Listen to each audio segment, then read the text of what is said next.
Assalamu alaikum dear students. In this video I am going to explain scripted speech. कुछ topic मैं already deliver कर चुकी हूँ scripted speech का meet class में. अगर आप लोगों ने वो लेक्चर अटेंड नहीं किया है तो उसका लिंक मैं डिस्क्रिप्शन बॉक्स में दे रही हूँ, आप लोग सुन लीजिएगा. ओके, जो पॉइंट्स हम डिस्कस कर चुके हैं उनको मैं रिवाइंड कर देती हूँ ब्रीफली. सबसे पहले स्क्रिप्टेड स्पीच की डेफिनेशन देखी थी हमने. स्क्रिप्टेड स्पीच क्या होता है according to Collins dictionary. Scripted speech एक ऐसी स्पीच होती है जिसमें हम जो भी चीज़ डिलीवर करने वाले हैं उस पूरी स्पीच को हम राइट कर लेते हैं बिफोर डिलीवरी. हम उस सारी स्पीच को राइट कर लेते हैं और उसकी प्रिपरेशन करते हैं, तो उसको स्क्रिप्टेड स्पीच का नाम दिया जाता है. और ये एक ऐसी स्पीच होती है जिसमें एक स्पीकर जो है एक स्क्रिप्ट से देखकर उसको रीड कर रहा होता है. जब वो स्पीच दे रहा होता है तो एक स्क्रिप्ट को देखकर उसको रीड कर रहा होता है. That is scripted speech. Here is another definition. इसके अकॉर्डिंग स्क्रिप्टेड स्पीच में जो स्क्रिप्ट होती है वो स्पीकर के लिए एक वर्किंग पेपर का काम करती है या फिर उसके लिए एक गाइडलाइन होती है जो कि वो स्पीकर स्पीच के दौरान उसको यूज कर रहा होता है, उससे हेल्प ले रहा होता है उस पेपर से. ठीक है, उसको स्क्रिप्ट का नाम दिया जाता है. देन स्पीकिंग और राइटिंग से रिलेटेड काफ़ी सारे पॉइंट्स को हमने डिस्कस किया था और काफ़ी ज़्यादा डिस्कशन भी मैंने इन दोनों स्किल्स पर की थी. अच्छा, इन स्किल्स को मैंने यहाँ पे क्यों ऐड किया हुआ है, बिकॉज हमारा जो टॉपिक है स्क्रिप्टेड स्पीच वो इन दोनों स्किल्स से रिलेटेड है. ठीक है, स्पीकिंग जैसे कि हमारा टॉपिक है स्क्रिप्टेड स्पीच, तो उसमें स्पीच का वर्ड यूज हो रहा है. स्पीच क्या होती है जिसमें कोई भी स्पीकर कुछ या फिर कोई भी इंडिविजुअल जब कुछ बोलता है और साउंड्स को आर्टिकुलेट करता है तो उस चीज़ को स्पीकिंग का नाम दिया जाता है. ठीक है, तो स्पीच में वो यही कुछ कर रहा होता है, मीन्स कि वो बोल रहा होता है, साउंड्स को आर्टिकुलेट करके वो वर्ड्स क्रिएट कर रहा होता है, सेंटेंसेस बोलता है या फिर जो भी उसको मैसेज कन्वे करना है, इंफॉर्मेशन कन्वे करनी है वो करता है थ्रू स्पीच. ठीक है, तो ये यहाँ पे स्पीकिंग स्किल इन्वॉल्व हो जाती है. और स्क्रिप्ट क्या होता है, स्क्रिप्ट मीन्स टू राइट. ठीक है, तो स्क्रिप्ट का मतलब होता है राइट करना, तो यहाँ पे राइटिंग स्किल इन्वॉल्व हो रही है. ठीक है, तो ये दोनों स्किल्स रिलेटेड हैं हमारे आज के टॉपिक से. तो इन पे मैं काफ़ी डिटेल में डिस्कशन कर चुकी हूँ, आप प्रीवियस वीडियो में देख सकते हैं.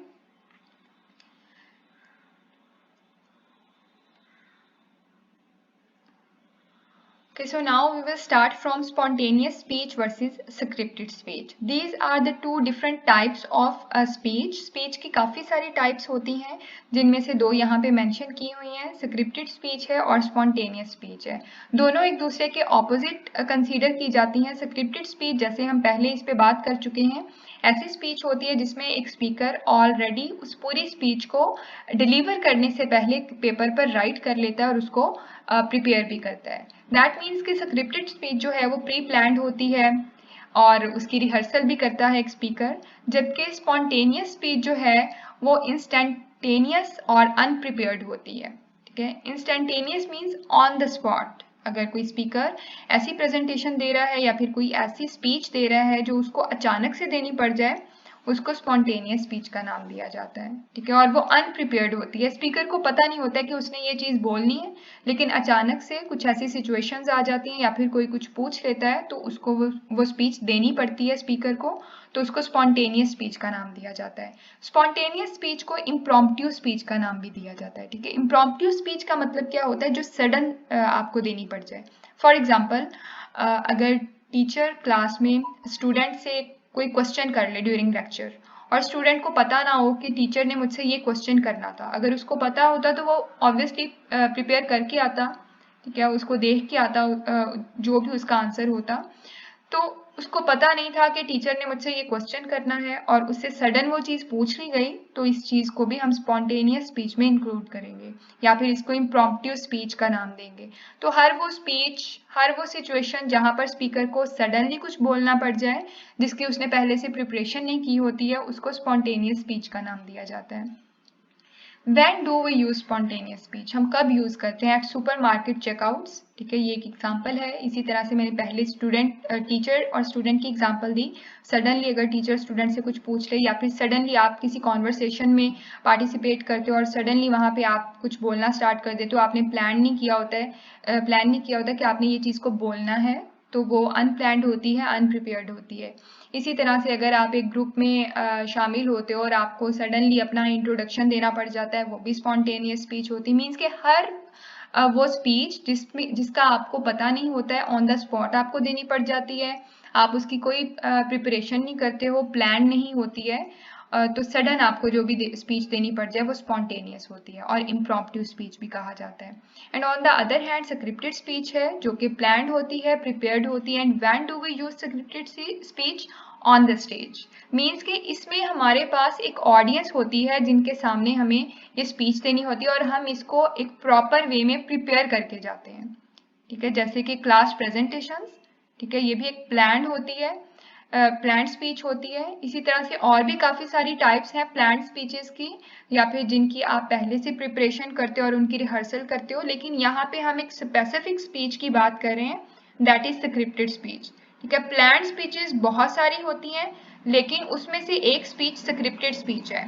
स्क्रिप्टेड स्पीच मीन्स के जिसमें आपने पहले से प्लान तो किया है, लेकिन साथ में आपने वो सारा मटेरियल जो आप प्रेजेंट करने वाले हो या फिर जो आपने डिलीवर करना है उसको आपने लिख लिया होता है एक पेपर में। उस स्पीच को, उस प्लान स्पीच को स्क्रिप्टेड स्पीच का नाम दिया जाता है। Then example of scripted speech. Scripted speech is prepared and written down in advance in contrast to spontaneous conversation. हम इस पॉइंट को डिस्कस कर चुके हैं कि स्क्रिप्टेड स्पीच प्रिपेयर्ड होती है, हम पहले से उस पूरी स्पीच को लिख लेते हैं एक पेपर पर, जबकि स्पॉन्टेनियस स्पीच में ऐसा कुछ भी नहीं होता है। ठीक है, वो अनप्लान्ड होती है और ऑन द स्पॉट होती है, सडनली हमें कुछ भी स्पीच देनी पड़ जाती है, कुछ भी बोलना पड़ जाता है, तो वो स्पॉन्टेनियस होती है। Then scripted speeches include political speeches or speeches addressed to particular organizations or gathering. ठीक है, इसमें पॉलिटिकल स्पीच, जो पॉलिटिशियंस होते हैं वो जिस तरह की स्पीचेस देते हैं वो इसमें इंक्लूड हो जाती हैं। अगर आप लोगों ने इस चीज़ को एग्जामिन किया हो, कभी पॉलिटिशियंस की स्पीचेस वगैरह को सुना हो, जब वो एड्रेस कर रहे होते हैं, टेलीविजन्स पर आपने अगर देखा हो, तो उसमें क्या होता है कि उनके हाथ में एक पेपर होता है, उसको देख के वो स्पीच दे रहे होते हैं। सारे पॉलिटिशियंस इस तरह से नहीं देते हैं, लेकिन मोस्टली इसी तरह से देते हैं। तो पॉलिटिशियन जो स्पीचेस देते हैं वो इस कैटेगरी में इंक्लूड की जा सकती हैं एज एग्जांपल। इसके अलावा वो सारी स्पीचेस जो किसी को एड्रेस हम कर रहे होते हैं, जिसमें ठीक है एक पर्टिकुलर गैदरिंग होती है, एक पर्टिकुलर ऑर्गेनाइजेशन होती है, मीन्स कि एक पर्टिकुलर ऑडियंस होती है हमारे पास जिसको एड्रेस करते हुए हम कोई स्पीच दे रहे होते हैं। एंड रिमेंबर, हम इस स्पीच में एक स्क्रिप्ट को भी यूज कर रहे होते हैं। ठीक है, वो स्पीचेस जो हैं वो स्क्रिप्टेड स्पीच में इंक्लूड होंगी। ठीक है, कुछ ऐसी स्पीचेस होती हैं जैसे कि मैंने पहले बात की जो प्लान्ड होती हैं लेकिन उसमें स्क्रिप्ट यूज नहीं की जाती। फॉर एग्जांपल मेमोराइज्ड स्पीकिंग, इसके अलावा एक्सटेम्पोरेनियस स्पीकिंग, ये वो टाइप्स हैं जो कि पहले से पता होता है एक स्पीकर को कि मैंने ये देनी है, मीन्स कि वो प्लान्ड होती है, वो इसकी रिहर्सल भी करता है, लेकिन वो इसमें स्क्रिप्ट को यूज नहीं करता है। ठीक है, तो प्लान्ड स्पीचेस काफ़ी सारी हो सकती हैं, तो उनमें से एक टाइप जो प्लान्ड स्पीच की है वो स्क्रिप्टेड स्पीच है। ठीक है, तो इसमें एक स्पीकर जो है वो एक स्क्रिप्ट को यूज कर रहा होता है जब वो एक पर्टिकुलर ऑडियंस के सामने प्रेजेंट कर रहा होता है किसी भी टॉपिक को या किसी भी चीज़ को, जब वो डिलीवर कर रहा होता है, किसी भी टॉपिक से रिलेटेड हो सकता है, तो उस स्पीच को हम स्क्रिप्टेड स्पीच का नाम देंगे। Then transcript. ट्रांसक्रिप्ट क्या होता है? अ रिटन और printed version of language to be spoken. एक ऐसी लैंग्वेज जिसको हम बोलने वाले हैं उसका प्रिंटेड वर्जन या फिर written version, written handwritten भी हो सकता है या फिर प्रिंटेड फॉर्म में भी हो सकता है, जिस भी तरह स्पीकर को इजी फील हो वो उसी तरह से उसको प्रिपेयर करता है। ठीक है, तो वो लैंग्वेज जो बोली जाने वाली है उसको लिखना ट्रांसक्रिप्ट कहलाता है। ठीक है, उसको हम एक पेपर पे लिख लेते हैं या फिर उसको प्रिंट करवा लेते हैं, तो वो चीज़ ट्रांसक्रिप्ट कहलाती है। Scripted speech is using a transcript. Transcript को यूज कब किया जाता है? स्क्रिप्टेड स्पीच में, बिकॉज इसमें हमने पहले बात की कि एक स्पीकर जो है वो एक पेपर को यूज कर रहा होता है जिसके ऊपर सारी स्पीच लिखी हुई होती है, जिसको हम स्क्रिप्ट का नाम भी देते हैं और उसी चीज को ट्रांसक्रिप्ट भी कहा जाता है। ओके, जब हम बात करते हैं स्क्रिप्टेड स्पीच की तो हमारे माइंड में कुछ क्वेश्चंस आते हैं, जिसमें सबसे पहला क्वेश्चन है when would a transcript be used? कब यूज किया जाता है? ऑब्वियसली जब हमें स्क्रिप्टेड स्पीच देनी होती है। प्लान्ड होगी लेकिन वो स्क्रिप्टेड स्पीच होगी, तो उस टाइम पे हम ट्रांसक्रिप्ट को यूज करते हैं, ठीक है, या फिर एक स्क्रिप्ट को यूज करते हैं जिसपे हम उस सारी लैंग्वेज को जो हम बोलने वाले हैं हम उसको राइट डाउन कर लेते हैं। Then second question is what are the differences between scripted and spontaneous talk?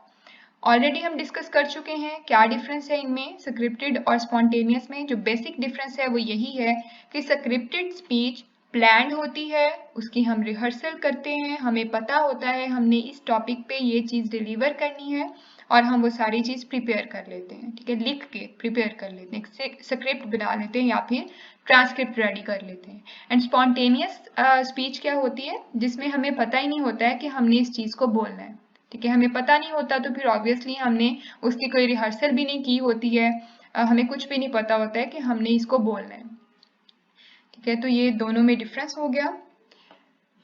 Then features of a scripted talk, there are some features, one by one discuss करेंगे। Scripted speeches are meant to be heard not to be read silently. क्या हमारा purpose होता है कि एक audience होगी वो हमारी स्पीच को सुनेगी जिसको हमने लिखा हुआ है।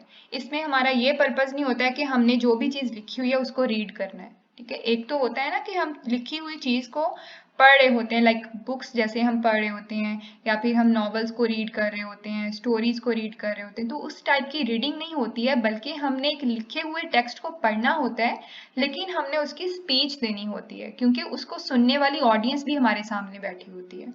Then second point is speeches should be conversational and written for the ear. अच्छा, इसमें जो इम्पॉर्टेंट पॉइंट ये है कि जो स्पीच हम राइट करते हैं, क्योंकि अगर फॉर एग्जांपल मैं कोई स्क्रिप्टेड स्पीच दे रही हूँ तो उसके लिए मैंने पहले से स्क्रिप्ट रेडी की है, तो मैं उसमें कॉन्वर्सेशनल टोन को भी ऐड करूँगी, बिकॉज मैंने उसको रीड नहीं करना है, मैंने उसको इस तरह से बात करनी है जैसे मैं अगले बंदे के साथ या अपनी ऑडियंस के साथ मैं कॉन्वर्सेशन कर रही हूँ, इस तरह से मैंने उसको डिलीवर करना है। तो उस स्क्रिप्ट में कॉन्वर्सेशनल टोन का होना ज़रूरी है। और कॉन्वर्सेशनल टोन क्या होता है, किस तरह से हम कॉन्वर्सेशनल स्टाइल में राइट करते हैं, ये सारी चीज़ें हम ऑलरेडी डिस्कस कर चुके हैं हमारे प्रीवियस टॉपिक में। तो इसमें क्या होता है कि हमें कॉन्वर्सेशनल टोन को ऐड करना होता है, जैसे हम बातचीत कर रहे होते हैं उस वे में हमें राइट करना होता है स्पीच को। अगर हम कॉन्वर्सेशनल टोन ऐड ना करें तो ऐसा लगेगा जैसे हम कोई लेसन पढ़ रहे हैं, ठीक है, तो हमारी स्पीच इफेक्टिव नहीं होगी। उसके लिए हमें कॉन्वर्सेशनल टोन को भी ऐड करना है और उस चीज़ की प्रैक्टिस भी करनी है कि कहाँ पे किस टोन को हमने ऐड करना है, किस तरह से हमें कौन सी पिच को ऐड करना है, कहाँ पे हमें स्ट्रेस देना है, कहाँ पे अनस्ट्रेस रहना है, ये सारी चीज़ें हमें पहले से प्रैक्टिस इन चीज़ों की करनी पड़ती है जब हम एक स्क्रिप्टेड स्पीच देने जा रहे होते हैं। Then the next point is closer to spoken language than written. Obviously, जैसे मैंने पहले बात की कॉन्वर्सेशनल टोन होती है, तो इसमें हम जो भी चीज़ स्क्रिप्ट पे राइट कर रहे होते हैं वो एक स्पोकन लैंग्वेज हम राइट कर रहे होते हैं, ठीक है। हम कुछ भी राइट नहीं कर रहे होते, जैसे कुछ डॉक्यूमेंट्स राइट करना या फिर कुछ भी रिटर्न वर्क, कोई भी पीस ऑफ राइटिंग लिखना, वो सब नहीं होता है। इसमें हम एक स्पोकन लैंग्वेज को लिख रहे होते हैं, ठीक है। तो ये राइटिंग से टोटली डिफरेंट है, स्क्रिप्टेड स्पीच को राइट करना या फिर एक स्क्रिप्ट को राइट करना, ये राइटिंग से टोटली डिफरेंट होता है। Then sentence fragments, colloquialisms, figures of speech and some repetitions are used. कौन कौन सी चीज़ें हम यूज़ करते हैं एक स्क्रिप्ट में? सेंटेंस फ्रैगमेंट्स, फ्रैगमेंट्स क्या होते हैं? Sentences that are in small pieces और that are in small parts. हम छोटे छोटे क्लॉजेज या फ्रेजेस या शॉर्ट सेंटेंसेस में हम उस स्पीच को राइट करते हैं। देन कोलोकियलिज्म, कोलोकियलिज्म क्या होता है? इनफॉर्मल वर्ड्स या फिर फ्रेजेस जो कि कॉन्वर्सेशन में यूज होते हैं उनको कोलोकियलिज्म कहा जाता है, उनको हम यूज करते हैं। फिगर ऑफ स्पीच भी यूज की जाती हैं, काफ़ी सारी फिगर ऑफ स्पीचेस हैं, वो मैंने इस टॉपिक में इंक्लूड नहीं किए हैं बिकॉज हम ऑलरेडी उनको डिस्कस कर चुके हैं, लाइक एजोनेंस, पर्सोनिफिकेशन, सिमिली, इस तरह की काफ़ी सारी फिगर ऑफ स्पीचेस हैं, या फिर हम उनको रिटोरिकल डिवाइसेस का नाम भी देते हैं, वो हम यूज़ कर रहे होते हैं स्क्रिप्ट में। तो उनकी डिटेल्स मैंने यहाँ पे ऐड नहीं की हैं, तो हम क्योंकि हम ऑलरेडी उनको डिस्कस कर चुके हैं। तो उन डिवाइसेस को भी हम स्पीच में यूज़ कर रहे होते हैं। जब हम एक स्क्रिप्ट को राइट करते हैं तो उसमें ये सारी डिवाइसेस भी यूज़ हो रही होती हैं। एंड सम रेपिटिशंस, रेपिटिशन क्या है, ये भी एक टाइप का डिवाइस ही है। तो हम रेपिटिशन को भी यूज़ कर रहे होते हैं जब हम एक स्क्रिप्ट को राइट करते हैं। Then the last point is the style, language and degree of formality must be suitable for the setting. Setting means कि जो भी सिचुएशन है, जिस भी सिचुएशन में हम इस स्पीच को देने वाले हैं, उस सिचुएशन के अकॉर्डिंग हम अपने स्टाइल को मैनेज करते हैं। लैंग्वेज किस तरह की हम यूज़ करेंगे, हम कितना फॉर्मल होंगे, कितना इनफॉर्मल होंगे, ये सारी चीज़ें हम सेटिंग को देखते हुए हम इन सब चीज़ों को मैनेज करते हैं। ठीक है, तो ये कुछ फीचर्स थे। Now we will talk about how to make scripted speech effective. Energize scripted speech with these steps. यहाँ पे कुछ steps मैंने लिखे हुए हैं, उनको डिस्कस करते हैं। The first one is rehearsal. Rehearsal is very important for an effective speech or for a effective presentation. बहुत ज़्यादा ज़रूरी होती है। जब तक हम किसी भी चीज़ की प्रैक्टिस नहीं करेंगे, उसकी रिहर्सल नहीं करेंगे, हम उस चीज़ में अच्छे नहीं हो सकते हैं। ठीक है, फिर चाहे हम कितने भी स्किलफुल हों, हमें प्रैक्टिस की ज़रूरत होती है। Practice makes a man well. ठीक है, तो अगर प्रैक्टिस अच्छी होगी तो हमारी स्पीच भी अच्छी जाएगी। तो प्रैक्टिस करें जितना हो सके। अगर हम प्रैक्टिस नहीं करेंगे, हम स्पीच को लिख लेंगे, एक स्क्रिप्ट रेडी कर लेंगे और हमने उसको पहले से एक दफ़ा भी अगर हमने उसको पढ़ के नहीं देखा, तो जब हम स्टेज पे जाएंगे तो हो सकता है हम उस तरह से अपने एक्सप्रेशंस को वहाँ पे इंक्लूड ना कर पाएँ जिस तरह से एक स्पीच को दिया जाता है। ठीक है, स्पीच जब हम दे रहे होते हैं तो हमारे एक्सप्रेशंस भी उसमें इंक्लूड होते हैं, हमारे काफ़ी सारे फेशियल एक्सप्रेशंस, हमारी बॉडी लैंग्वेज भी उसमें इंक्लूड होती है। तो जब तक हम रिहर्सल नहीं करेंगे, हमें नहीं पता होगा कहाँ पे हमने किस तरह का एक्सप्रेशन देना है, कहाँ पे किस तरह से बॉडी लैंग्वेज को यूज़ करना है, कहाँ पे हैंड मूवमेंट्स देने हैं। हमें इस चीज़ का बिल्कुल भी आइडिया नहीं होगा और हमारी स्पीच जो है बिल्कुल अनइफेक्टिव हो जाएगी। Then second point is make your big choices. That means manage your speech with different settings. आपने जब प्रिपेयर करना है एक स्क्रिप्ट को, तो वहाँ पे आपने डिफरेंट तरीके से चीज़ों को मैनेज कर लेना है। ठीक है, उनको सेट कर लेना है। मीन्स के आपने कहाँ पे हैंड मूवमेंट देना है, आप उसको राइट कर सकते हो स्क्रिप्ट में। कहाँ पे आपने ज़्यादा स्ट्रेस देना है, आप उन वर्ड्स को हाईलाइट कर सकते हो। ठीक है, कहाँ पे अनस्ट्रेस होना है, आप उनको भी हाईलाइट कर सकते हो with different colours. For example, जहाँ पे आपने स्ट्रेस देना है, ज़्यादा स्ट्रेस देना है, वहाँ पे आप उस सेंटेंस को या फ्रेज को रेड कलर में हाईलाइट कर सकते हो। जहाँ पे आपने अनस्ट्रेस रहना है, वहाँ पे आप उस फ्रेज को या वर्ड को ग्रे कलर में हाईलाइट कर लो। ठीक है, या फिर जहाँ पे आपने कोई सेइंग ऐड की है, कोई कोटेशन ऐड की है, ठीक है, इस तरह की कोई चीज़ अगर आपने ऐड की है तो आप उसको इटैलिसाइज कर सकते हो। ठीक है, तो ये डिफरेंट टाइप की सेटिंग आप कर सकते हो, आपके पास चॉइसेस होती हैं। तो आपने गुड चॉइसेस को चूज करना है और उसके अकॉर्डिंग अपनी स्क्रिप्ट को प्रिपेयर करना है। ठीक है, फॉर एग्जांपल मेरे माइंड में अभी मेरी ही लिखी हुई एक असाइनमेंट मेरे माइंड में आ रही है, जो हम लोग डिस्कस भी कर चुके हैं। लिंग्विस्टिक डिस्क्रिप्शन वाली जो नोट्स थे, उसको जब मैंने प्रिपेयर किया, तो अगर आप लोगों ने उसको नोटिस किया हो तो मैंने हर एग्जाम्पल को इटैलिसाइज किया हुआ है वहाँ पे। और हर मैंने जो रिटन वर्क का नेम है और जो राइटर का नेम है उसको मैंने प्रेंथेसिस में लिखा हुआ है। ठीक है, ताकि वो चीज़ क्लैरिफाई हो जाए, आपको भी मुझे भी क्लैरिफाई रहे कि जो भी चीज़ प्रेंथेसिस में है वो राइटर का नेम है और उसकी राइटिंग का नाम है। ठीक है, और जो भी चीज़ मैंने इटैलिसाइज की हुई है वो एग्जाम्पल्स हैं। ठीक है, तो इसी तरह से जो चीज़ें ज़्यादा फोकस करने वाली थी उनको मैंने उन एग्जाम्पल्स में बोल्ड भी कर दिया। ठीक है, तो ये मैंने अपनी चॉइसेस के अकॉर्डिंग उस चीज़ को मैनेज कर लिया, ताकि मुझे अच्छे से उन चीज़ों की पहचान हो जाए और मुझे वो भूले नहीं। इसलिए तो जब आपने एक स्क्रिप्ट को रेडी करना है तो इस टाइप की सेटिंग्स आपने कर लेनी है। ठीक है, ताकि ऑन द स्पॉट आप इस चीज़ को भूल ना जाएं, कहाँ पे आपको स्ट्रेस करना है, कहाँ पे आपको इस तरह के एक्सप्रेशंस देने हैं एंड ऑल दैट। तो आपने अच्छे चॉइसेस, अच्छे पॉइंट्स को आपने चूज करते हुए उसको मैनेज कर लेना है। Then know your speech. Know your speech कब आप अपनी स्पीच को अच्छे से समझ पाएंगे, जब आप उसकी रिहर्सल करोगे। ठीक है, रिहर्सल करें। रिहर्सल नहीं की होगी तो क्या होगा कि आपको पता ही नहीं होगा कि एक सेंटेंस के बाद कौन सा सेंटेंस आ रहा है, इसके बाद आपको कौन सा एक्सप्रेशन देना है। तो इन सारी चीज़ों को थ्रू प्रैक्टिस अकम्प्लिश किया जा सकता है। तो आपको अपनी स्पीच का कंप्लीट नॉलेज होना चाहिए। Then deliver effectively. इफेक्टिवली अपनी प्रेजेंटेशन को डिलीवर करें। इफेक्टिवली किस तरह से डिलीवर किया जा सकता है, आप बॉडी लैंग्वेज को यूज़ करें, आपका बॉडी मूवमेंट इंक्लूड होना चाहिए, हैंड मूवमेंट्स होने चाहिए, हेड नोट्स होने चाहिए।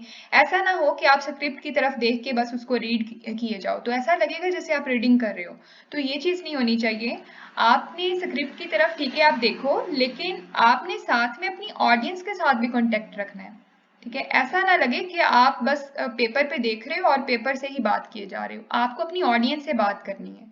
ठीक है, जैसे पॉलिटिशियंस कर रहे होते हैं, उनके हाथ में पेपर होता है लेकिन वो अपनी ऑडियंस के साथ, पब्लिक के साथ वो अटैच भी होते हैं। ठीक है, तो इस तरह से आपने स्पीच देनी है कि आप अपनी ऑडियंस के साथ भी अटैच हो, आप अपनी बॉडी मूवमेंट को भी इन्वॉल्व करो उसमें। ठीक है, मूव करो स्टेज पर, ऐसा ना हो एक ही जगह पे स्टिक हो जाओ और बस पेपर पे देख के आप उसको जैसे रीडिंग कर रहे होते हैं इस तरह से दो, तो ये चीज़ आपकी स्पीच को अनइफेक्टिव बना देगी। इसके अलावा कॉन्फिडेंस भी बहुत ज़रूरी है स्पीच को इफेक्टिव बनाने के लिए। अपनी स्पीच को इफेक्टिव बनाने के लिए आप उसकी प्रैक्टिस करें। ठीक है, किसी ऐसे पर्सन के सामने उसकी रिहर्सल कर लें जो आपको बता सके कि इसमें क्या फॉल्ट्स हैं, क्या मिस्टेक्स हैं, आपके मटेरियल को लेके, आपकी बॉडी लैंग्वेज को लेके, आपके एक्सप्रेशंस को लेके। तो आप इसको किसी अपने फ्रेंड्स के सामने, अपने सिबलिंग्स के सामने, या फिर खुद ही कैमरा में आप इसको रिकॉर्ड करके इसकी रिहर्सल कर सकते हो, और देन रिकॉर्डिंग के बाद आप उसको चेक कर लो कि मैंने किस तरह से डिलीवर की है, क्या मिस्टेक्स हैं इसमें। तो रिकॉर्डिंग से क्या होगा, वीडियो रिकॉर्डिंग की बात कर रही हूँ, ऑडियो रिकॉर्डिंग नहीं करनी है, आपने वीडियो रिकॉर्डिंग करनी है। इससे आपकी एक्सप्रेशंस भी उसमें रिकॉर्ड हो जाएंगे, आपकी बॉडी लैंग्वेज उसमें रिकॉर्ड हो जाएगी, तो सब चीज़ें रिकॉर्ड हो जाएंगी। तो आपने उसको फिर एनालाइज कर लेना है, जो भी मिस्टेक्स होंगी उनको आपने दूर कर लेना है। ठीक है, then next point is make eye contact, that is most important point to make a speech effective. आपने अपने हर ऑडियंस मेंबर के साथ आई कॉन्टेक्ट रखना है। ठीक है, ताकि आपकी ऑडियंस को लगे कि आप उनके साथ कनेक्टेड हो, आप उनसे बात कर रहे हो, जो भी आप डिलीवर कर रहे हो वो आप उनके लिए कर रहे हो। ठीक है, उसके लिए आपको आई कॉन्टेक्ट रखना होगा अपनी ऑडियंस के साथ। अच्छा, आई कॉन्टेक्ट अब समटाइम्स ऐसा होता है कि ऑडियंस काफ़ी तादाद में होती है, तो ऐसी सिचुएशन में आप हर मेंबर की तरफ देख नहीं पाते हो। ठीक है, जैसे कि एक टीचर अगर क्लास में कुछ टॉपिक डिलीवर कर रहा है, बहुत ज़्यादा समटाइम्स ऐसा होता है कि बहुत ज़्यादा स्ट्रेंथ होती है क्लास की, तो एक टीचर हर स्टूडेंट की तरफ देख भी नहीं पाता है। तो ऐसी सिचुएशन में क्या करना है, आपने हर साइड पर देखना है। ठीक है, हर साइड पर मीन्स के जो बैक बेंचर्स हैं उनको भी देखना है, जो फ्रंट पे बैठे हुए हैं उनकी तरफ भी देखना है, राइट साइड पे भी देखना है, जो लोग राइट साइड पे बैठे हुए हैं उनकी तरफ भी देखें, जो लेफ्ट साइड पे बैठे हुए हैं उनकी तरफ भी देखें। ठीक है, एंड मिडल में जो बैठे हुए हैं उनकी तरफ भी देखें। मीन्स कि हर तरफ आपने देखना है। ज़रूरी नहीं है कि आप हर मेंबर की तरफ देखो, लेकिन आपको हर साइड आपको उस जहाँ जिस भी एरिया में आप दे रहे हो, रूम है या ओपन एरिया है, पब्लिक एरिया है, जहाँ पे भी आप हो, हर साइड पे आपको अपना आई कांटेक्ट रखना है। ठीक है, तो आई कांटेक्ट को मेंटेन करना बहुत ज़्यादा ज़रूरी है, और ये तभी होगा जब आप एक स्क्रिप्ट की तरफ नहीं देख रहे होगे, बल्कि आप अपनी ऑडियंस की तरफ देख रहे होगे। ठीक है, तो उसके लिए ऑब्वियसली प्रैक्टिस ज़रूरी है। प्रैक्टिस होगी तो आप स्क्रिप्ट को छोड़ के अपने ऑडियंस की तरफ जो है ध्यान दे पाओगे। अगर प्रिपरेशन नहीं है तो फिर ऑब्वियसली आप सारा टाइम स्क्रिप्ट पे ही देखते रहोगे उसमें, क्योंकि आपने उसको पढ़ के तो देखा नहीं होगा पहले, तो फिर सारा टाइम आपका स्क्रिप्ट पे देखते हुए गुजर जाएगा। तो ये चीज़ भी आपकी प्रेजेंटेशन को या आपकी स्पीच को अनइफेक्टिव बना सकती है। Then last point is give it your all. ठीक है, जितनी भी एनर्जी लगा सकते हो आप लगाएं, जितना भी ज़्यादा फोकस कर सकते हो आप उस पर फोकस करें। आपका पर्पस जो है अकम्प्लिश होना चाहिए। ध्यान रखें जब आप स्पीच दे रहे हों तो आपके जो पर्पसेस हैं उस स्पीच को डिलीवर करने के वो अकम्प्लिश हो रहे हों। ठीक है, फॉर एग्जांपल डिफरेंट पर्पसेस हो सकते हैं एक स्पीच को डिलीवर करने के। कुछ स्पीचेस इंफॉर्मेटिव होती हैं, इंफॉर्मेशन डिलीवर करना उनका पर्पस होता है। कुछ परसुएसिव होती हैं, किसी को परस्यू करना पर्पस होता है। कुछ जो है वो एक्सप्लेनेटरी होती हैं, एक्सप्लेन करना होता है आपको किसी चीज़ को। तो डिफरेंट टाइप की स्पीचेस होती हैं। तो आपका जो भी पर्पस है आपने देखना है कि वो फुलफिल हो रहा है या नहीं। ठीक है, तो अपनी पूरी कोशिश करें उसको अकम्प्लिश करने की, अपने पर्पसेस को और अपने एम्स को। Okay, now we will talk about the format and organization of the text of scripted speech. किस तरह से आपको अपनी स्क्रिप्ट को ऑर्गेनाइज करना है और उसका फॉर्मेट कैसा होना चाहिए, उससे रिलेटेड कुछ पॉइंट्स डिस्कस करेंगे। एंड देन प्रैक्टिकली भी हम देखेंगे किस तरह से आपने उस सेटिंग को मतलब कि उसको किस तरह से सेट करना है आपने, ठीक है। उसकी सेटिंग के हवाले से प्रैक्टिकली भी हम देखेंगे। तो स्टार्ट करते हैं। फर्स्ट पॉइंट है use wider than usual margins. Many speakers like 1 to 2 inch margin on each side. अच्छा, मार्जिन के हवाले से बात हो रही है कि एक पेज पर आपको कितना मार्जिन देना है। नॉर्मल जो मार्जिन होता है वो भी रखा जा सकता है, लेकिन मोस्टली स्पीकर जो है वो 1 to 2 इंच का मार्जिन जो है वो उसको एक पेज पर रख रहे होते हैं, ठीक है। ये अब एक स्पीकर पे डिपेंड करता है कि वो कितना मार्जिन उसको प्रॉपर लग रहा है। मार्जिन होता क्या है, जो एक पेज के साइड्स का जो साइड पर जो स्पेस होता है, राइट और लेफ्ट दोनों साइड पर जो स्पेस होता है उसको मार्जिन का नाम दिया जाता है, ठीक है। तो वो कितना रखना है वो डिपेंड करता है उस स्पीकर पर, लेकिन मोस्टली स्क्रिप्टेड स्पीचेस में वो 1 to 2 इंचेस तक रखा जाता है। अब मैं प्रैक्टिकली जब इसको दिखाऊंगी तो उसमें मैं बता दूंगी कि 2 इंचेस कितना हो सकता है, 1 इंच कितना होता है, ठीक है। तो उसको हम प्रैक्टिकली जब देखेंगे तो उसमें आप लोग देख लीजिएगा। फिर जिस भी तरह से अगर आप स्क्रिप्टेड स्पीच दो तो आपको किस तरह से बेहतर लगता है, आपने उसी तरह से उसको मैनेज करना है। Then second point is use triple spacing to make it easier. Triple spacing, अब यहाँ पे लाइन स्पेस की बात हो रही है, ठीक है। जैसे कि यहाँ पे 2 लाइन्स के दरमियान में जो स्पेस है that is called line spacing. तो यहाँ पे ट्रिपल स्पेसिंग की जो बात हो रही है वो लाइन स्पेस की बात हो रही है। इतना लाइन स्पेस दें जो आपके लिए इजी टू अंडरस्टैंड हो, आप इजीली उसको रीड कर पाओ, ठीक है। इतना स्पेस होना चाहिए लाइंस में। Then select a clear easy reading typeface in a reasonably large size. Text की बात हो रही है, फॉन्ट स्टाइल की बात हो रही है और फॉन्ट साइज की बात हो रही है कि आपने फॉन्ट साइज ऐसा चूज करना है जो क्लियर हो, इजीली रीडेबल हो आपके लिए। ऐसा ना हो आप कोई अनोइंग सा फॉन्ट स्टाइल चूज कर लो और फिर वो आपसे रीड भी ना हो पा रहा हो during speech.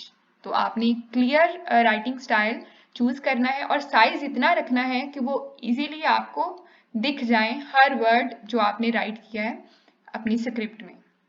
Then the ideal type size is 14 to 18 points, ठीक है। साइज की बात हो रही है, मोस्टली हम टेक्स्ट जब टेक्स्ट लिखते हैं तो वो 12 साइज का होता है, ठीक है। 12 नंबर पर हम उसको रखते हैं। नॉर्मली जो डॉक्यूमेंट्स वगैरह लिखे जाते हैं तो उसका साइज 12 होता है, लेकिन यहाँ पे आपको थोड़ा लार्ज उसको रखना है ताकि स्क्रिप्ट जब आप स्क्रिप्ट को डिलीवर कर रहे हो तब आपको उसमें कोई डिफिकल्टी ना हो रीड करने में, या फिर वो बहुत छोटे ना लिखे हुए हों तो आपने उसको थोड़ा सा लार्ज कर लेना है।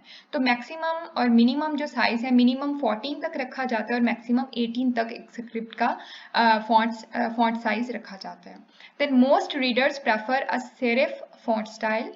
Serif font style is the name of a font style, ठीक है। सेरिफ ही नहीं, इसके अलावा और भी बहुत सारे स्टाइल्स होते हैं जो क्लियरली रीडेबल होते हैं। तो जो भी आपको पसंद हो, जो भी आपके लिए इजी टू अंडरस्टैंड हो उसको आप चूज कर लें। सेरिफ हो या फिर कोई भी और जो क्लियर हो उसको आप चूज करें, ठीक है। ऐसा फॉन्ट स्टाइल चूज नहीं करना है जिसमें आपको वर्ड्स का ही पता ना चल रहा हो कि क्या लिखा हुआ है। Then many speaking scripts are written in all capital letters. बहुत सारे स्क्रिप्ट राइटर्स ऐसे होते हैं जो कि अपनी स्क्रिप्ट को कैपिटल लेटर्स में लिख देते हैं। हो सकता है उनको वो ज़्यादा इजी लगता हो या फिर वो उस चीज़ के साथ कंफर्टेबल फील करते हो। तो आपको जिस तरह से भी इजी लगे आपने उसी तरह से स्क्रिप्ट को राइट करना है। कैपिटल लेटर्स में भी लिख सकते हैं, सेंटेंस केस में भी लिख सकते हैं, या फिर स्मॉलर केसेस में भी आप स्मॉल लेटर्स में भी आप उसको राइट कर सकते हैं, ठीक है। It is up to you कि आप किस तरह से कंफर्टेबल फील करते हो। Then next point is spell out words and phrases exactly that you want them spoken. Simply putting $1.5 million on the page leaves it up to the speaker to interrupt. Sometimes ऐसा होता है कि आप अपनी speech में कुछ digits को, कुछ मीन्स के कुछ अमाउंट आप बोलने वाले होते हो या फिर कुछ साइंस वगैरह आप यूज़ कर रहे होते हो।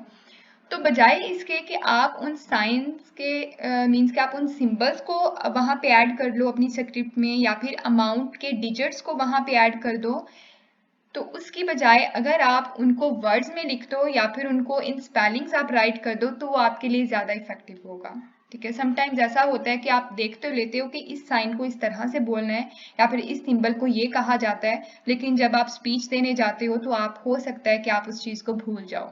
जैसे कि यहाँ पे सेकेंड लाइन में देखें, डॉलर का साइन बना हुआ है। अब बहुत से लोगों को शायद ना पता हो कि ये डॉलर साइन है। अगर आपने अपनी स्क्रिप्ट किसी और से प्रिपेयर करवाई है और उसमें कुछ इस तरह के साइंस हैं, लाइक डॉलर साइन बना हुआ है या कुछ और साइंस बने हुए हैं, और आपको नॉलेज ही नहीं है उन साइंस का, तो आपके लिए बड़ी डिफिकल्टी होगी उसको रीड करना। तो उसके लिए क्या क्या इसका हल है कि आप इनको वर्ड्स में लिख सकते हो। ठीक है, ये साइन भी बना लें, साथ में पैरेंथेसिस में आप लिख लें कि इस साइन को ये बोला जाता है। ठीक है, जैसे यहाँ पे डॉलर का साइन है तो आप नेक्स्ट पैरेंथेसिस में इसी साइन के आगे लिख लें कि ये डॉलर का साइन है। ठीक है, डॉलर लिख लें।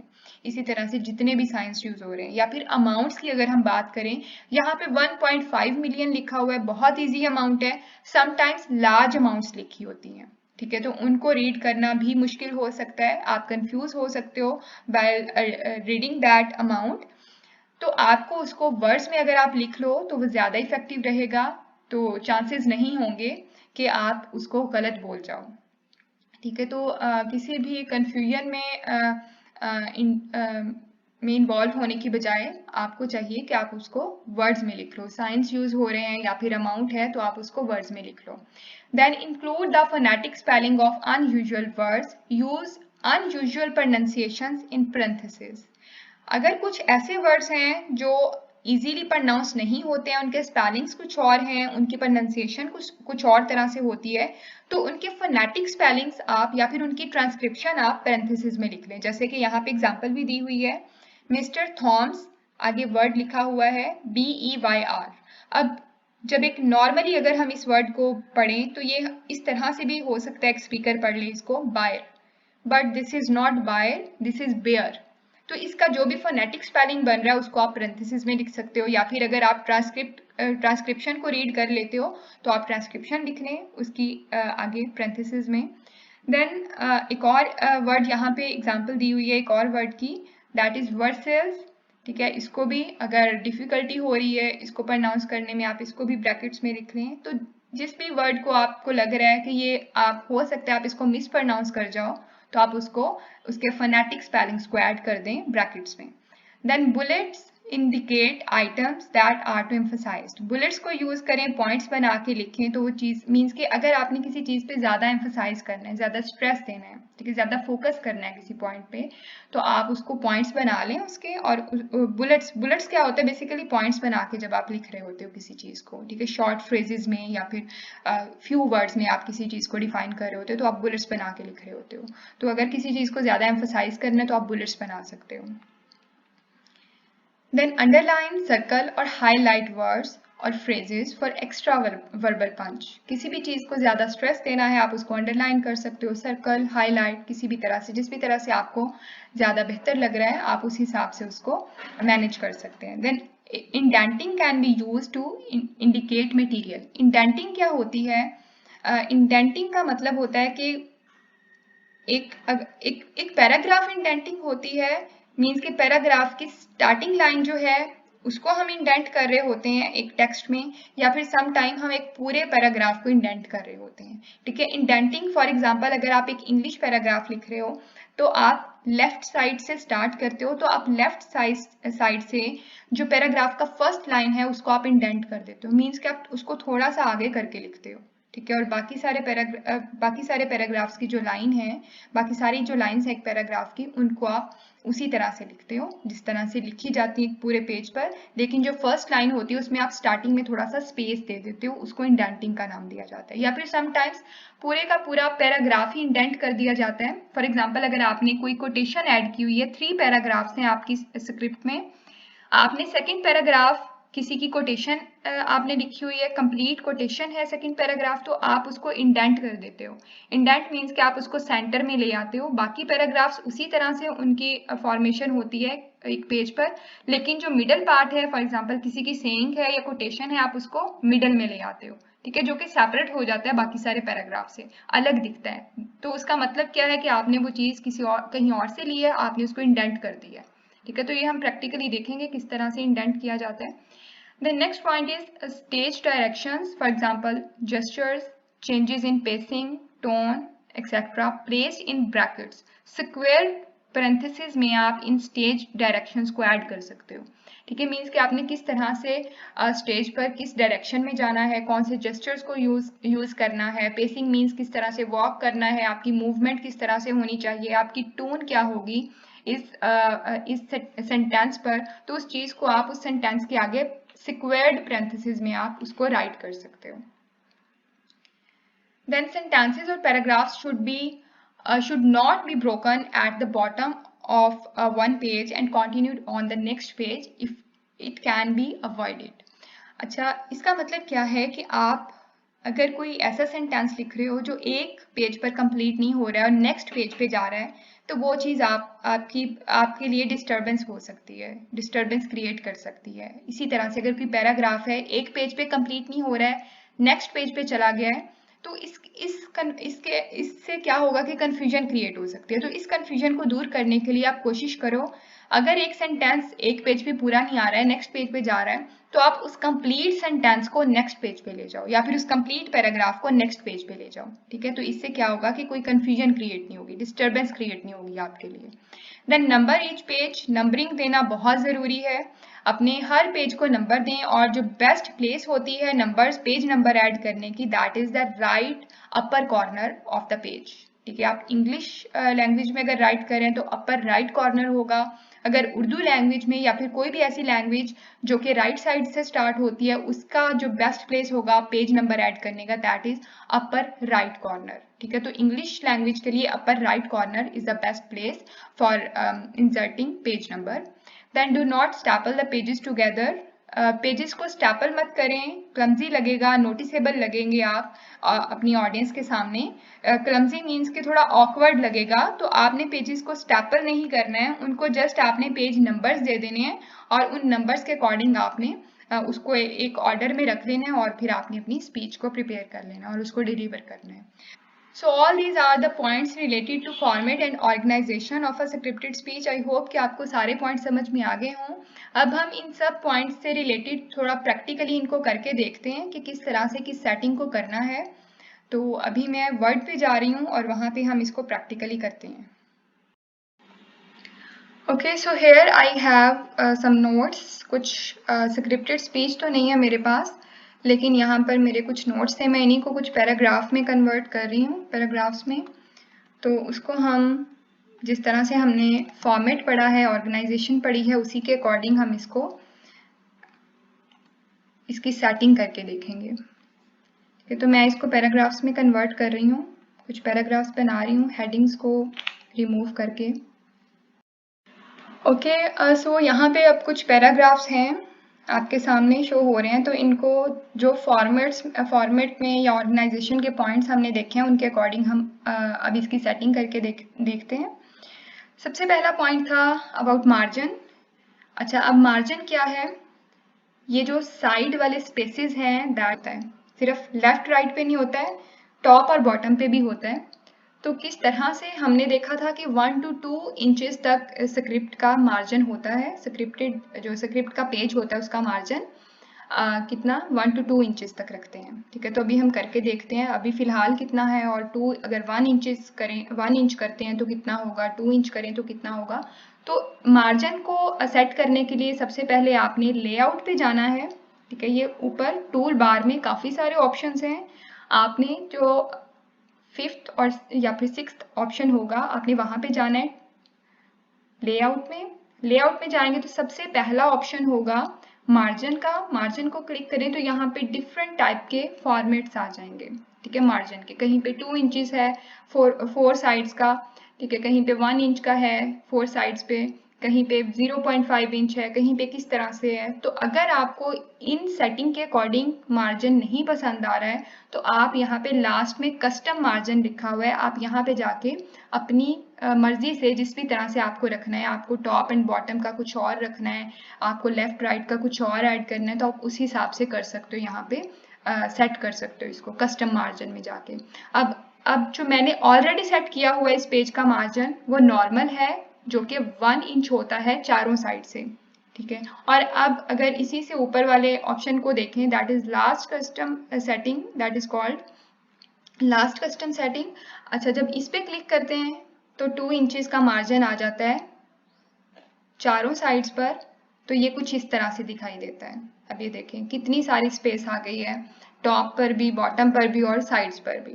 ठीक है, लेकिन मुझे इतना ज़्यादा अच्छा नहीं लग रहा है ये कि इतनी ज़्यादा स्पेस हो, तो मैं इसको नॉर्मल ही रखूँगी। मैं 1 इंच चारों साइड से दूंगी। ठीक है, तो आप इसको अपनी मर्जी से कर सकते हो सेट। अगर जो ऑप्शंस दिए हैं इसमें से भी कोई भी चूज कर सकते हो, या फिर आप खुद से भी सेट कर सकते हो। ठीक है, मार्जिन हो गया। नेक्स्ट पॉइंट था लाइन स्पेसिंग से रिलेटेड। मोस्टली स्क्रिप्टेड स्पीच जो है वो उसमें ट्रिपल स्पेसिंग यूज की जाती है। अच्छा, स्पेस आपको देनी कहाँ से है? आप होम पे जाएंगे, होम पर जाके जो सेकंड बॉक्स है जो कि पैराग्राफ सेटिंग कहलाता है, उसमें जो ये वाला ऑप्शन है लाइन एंड पैराग्राफ स्पेसिंग कहलाता है, जहां पर कर्सर है उसको आप ध्यान से देखें, जूम करके भी देख सकते हैं। इस पर क्लिक करें, यहाँ पे डिफरेंट ऑप्शंस हैं लाइन स्पेसिंग के। ठीक है, आपने कितनी स्पेसिंग करनी है, जितनी आपको इजीली आप जिस भी लाइन स्पेसिंग को इजीली आप रीड कर पाओ, उतना लाइन स्पेस आपने देना है। ऑलरेडी मैंने 1.5 दिया हुआ है, यहाँ पे अब मैं 2 इंचेस का दे रही हूँ लाइन स्पेस। तो ये देखें, ये 1 सेकेंड, पहले इसको सिलेक्ट करना पड़ेगा। ठीक है, सिलेक्ट कर लिया है। अब मैं इसको 2 इंच का मैंने ये मार्जिन दे दिया यहाँ पर। अब देखिए फर्स्ट पैराग्राफ और सेकंड पैराग्राफ में थोड़ा सा डिफरेंस है, क्योंकि जो फर्स्ट पैराग्राफ है उसका मार्जिन 2 इंच है, और उसका स्पेस 2 इंच है, और जो सेकंड पैराग्राफ है उसका 1.5 है। अब मैं फर्स्ट पैराग्राफ को ट्रिपल स्पेसिंग करके देखती हूँ कि ये कैसा दिखता है। तो ये ट्रिपल स्पेसिंग होगी। अब यहाँ पे देखें आप, फर्स्ट और सेकंड पैराग्राफ में कितना सारा डिफरेंस है। मीन्स कि जो फर्स्ट पैराग्राफ है उसमें हर चीज़ क्लियरली दिखाई दे रही है। ठीक है, अभी हमने टेक्स्ट साइज सेट नहीं किया है, तो उसको भी करके देखेंगे। तो यहाँ पे आप डिफरेंस चेक कर सकते हैं। तो अगर एक स्पीकर इस तरह से लाइन स्पेसिंग देता है तो उसके लिए बहुत ही ज़्यादा ईजी होगा किसी भी टेक्स्ट को देखकर रीड करना या उसको प्रेजेंट करना, डिलीवर करना। और जो सेकंड पैराग्राफ है उसमें बहुत वर्ड्स और लाइंस जो है वो क्लोज हुई हुई हैं। तो इस तरह से एम्बिग्विटी क्रिएट हो सकती है। तो आप अपनी स्क्रिप्ट को ट्रिपल स्पेसिंग के थ्रू सेट कर सकते हो। ठीक है, ये हो गया। देन फॉन्ट स्टाइल और फॉन्ट साइज की बात करेंगे। स्टाइल्स काफ़ी सारे होते हैं, आपने वो चूज़ करना है जो इजीली रीडेबल हो और क्लियर हो। ठीक है, स्टाइल्स मैं आपको दिखा देती हूँ। अभी जो मैंने फिलहाल चूज़ किया हुआ है style, that is times new Romans. बहुत ही ये कॉमनली यूज़ होता है, ऑफिशियली भी यूज़ होता है और इजीली रीडेबल भी होता है। ठीक है, तो इस तरह के स्टाइल्स को आपने चूज़ करना है, लेकिन इनके अलावा कुछ इस तरह के स्टाइल्स भी होते हैं। अब यहाँ पे देखें, जो टेक्स्ट जिस फॉन्ट स्टाइल में चला गया है वो इतना ज़्यादा अनोइंग है कि समझ नहीं लग रही है। इसी तरह से एक और यहाँ पे स्टाइल है, इसको देखें, ये भी उसी तरह से है। तो आपने वो चूज़ करना है जो आपके लिए क्लियर हो, आपके लिए इजी टू रीडेबल हो, ऐसे स्टाइल को चूज़ करना है। तो यहाँ पे और भी काफ़ी सारे स्टाइल्स हैं, लाइक एरियल है, देखें कितना क्लियर नज़र आ रहा है। इसी तरह से एजेंसी है, इसमें थोड़ा सा जो है ना टेक्स्ट कुछ थोड़ा सा अनोइंग लग रहा है कुछ देखने में। तो अगर आपके लिए अंडरस्टैंडेबल है तो आप इसको चूज़ कर सकते हो, अदरवाइज आप वही चूज़ करो जो क्लियर हो। तो अगर मैं अपनी बात करूँ तो मुझे टाइम्स न्यू रोमन्स बहुत क्लियर लगता है, कैलबरी लगता है, इसके अलावा एरियल लगता है। तो इस तरह के जो स्टाइल्स हैं आप उनको चूज़ कर सकते हो। ठीक है, तो मैं अभी टाइम्स न्यू रोमन से इसको रहने दे रही हूँ। इसके बाद साइज, बिल्कुल फॉन्ट स्टाइल के साथ ही साइज है। अब यहाँ पर जो मैंने ऑलरेडी यहाँ पे सेट किया हुआ है वो 12 साइज है, बिकॉज मोस्टली जो टेक्स्ट लिखे जाते हैं, डॉक्यूमेंट्स वगैरह या नोट्स या कुछ भी, वो 12 साइज में लिखे जाते हैं। तो ये कुछ नोट्स ही हैं मेरे पास, तो ये 12 साइज में मैंने लिखे हुए हैं, तो इसको हम चेंज करेंगे अभी। ये मिनिमम 14 साइज होता है। तो अब देखिए आप, फर्स्ट पैराग्राफ और सेकंड पैराग्राफ में कितना ज़्यादा डिफरेंस है। कि अभी भी 14 साइज भी अगर आपको कम लग रहा है, आपको ज़्यादा क्लियरली नज़र नहीं आ रहा है, तो आप 16 कर सकते हो या फिर 18 भी कर सकते हो। ठीक है, it is up to you, जिस भी तरह के से आपकी नीड्स के अकॉर्डिंग, आपकी प्रायोरिटीज़ के अकॉर्डिंग जो भी आपको सूटेबल लगे आप उसको चूज़ कर लें। तो मैं यहाँ पे इसको 14 कर रही हूँ। ठीक ठीक है, जो मेरा सेकंड पैराग्राफ है वो यहाँ पर 12 साइज में है और जो फर्स्ट पैराग्राफ है वो 14 साइज में हो गया है। ठीक है, तो आप डिफरेंस चेक कर सकते हैं। अच्छा, इसके बाद साइज की बात होगी, स्टाइल की बात होगी, कैपिटलाइजेशन की बात कर लेते हैं। बहुत सारे स्पीकर्स जो हैं अपनी स्क्रिप्ट को जब रेडी करते हैं तो वो प्रेफर करते हैं अपर केस लेटर्स को। ठीक है, उसको लेटर्स को अपर केस किस तरह से करना है, उसकी डिफरेंट सेटिंग्स होती हैं। सबसे पहला तो ये कि आप टेक्स्ट को राइट करने से पहले ही कीबोर्ड पे एक कैप्स लॉक का बटन होता है, उसको प्रेस कर दो तो जो भी आप लिखोगे वो कैपिटलाइज होता जाएगा। ठीक है, वो कैपिटल लेटर्स में लिखा जाएगा। इसके अलावा जो सेकंड मेथड है कैपिटलाइज करने का लेटर्स को, वो ये है कि आपने पूरे टेक्स्ट को जितना भी आपको करना है उसको सिलेक्ट करें। अगर पूरी फाइल को ही करना है आपने कैपिटलाइज तो Ctrl+A प्रेस करें तो वो पूरा टेक्स्ट कैपिटलाइज हो जाएगा। ठीक है, या फिर अगर किसी स्पेसिफिक पार्ट को करना है तो उसको सिलेक्ट कर लें, जैसे कि मैंने अभी सिर्फ फर्स्ट पैराग्राफ को किया है। तो इसको सिलेक्ट करके आपने ये जो होम ऑप्शन है, टूल बार में होम का जो ऑप्शन है उस पे जाएं। सबसे पहला फॉन्ट का जो बॉक्स बना हुआ है उसमें जहां पर फॉन्ट स्टाइल और साइज है उसके बिल्कुल साथ यहाँ पे चेंज केस का ऑप्शन है, उस पर क्लिक करें। डिफरेंट टाइप के ऑप्शंस आ जाएंगे। इसमें सेंटेंस केस भी है, लोअर केस है, अपर केस है, कैपिटलाइज ईच वर्ड है, डिफरेंट टाइप की ऑप्शंस हैं। आपने क्या करना है, अपर केस को चूज कर लेना है। तो यहाँ पे देखें सारा जो टेक्स्ट था वो कैपिटल लेटर्स में शिफ्ट हो गया है। ठीक है, इसी तरह से आपको जो भी बेहतर लग रहा हो आप उस तरह से कर सकते हैं। तो ये सेकंड मेथड था एक टेक्स्ट को कैपिटलाइज करने का। जो थर्ड मेथड है किसी भी टेक्स्ट को कैपिटलाइज करने का, वो ये है कि आपने कीबोर्ड पर शॉर्टकट कीज होती हैं उसमें इसको किया जा सकता है। तो आपने क्या करना है, आपने Shift+F3 को प्रेस करना है। अभी मैं Shift+F3 को प्रेस करूंगी, Shift+F3।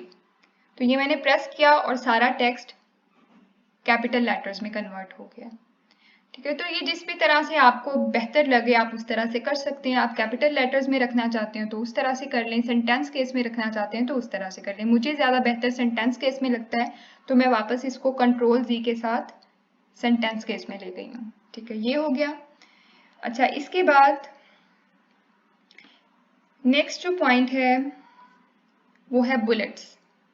ठीक है, आपने अगर किसी पॉइंट को ज़्यादा एम्फसाइज करना है तो आप उसको बुलेट्स में लिख सकते हो, तो वो ज़्यादा क्लियरली आपको भी नज़र आएगा और आप उसको क्लियरली डिफाइन भी कर पाओगे। अब यहाँ पे मैं एक सेंटेंस को कुछ पॉइंट्स बना देती हूँ एक ही सेंटेंस के।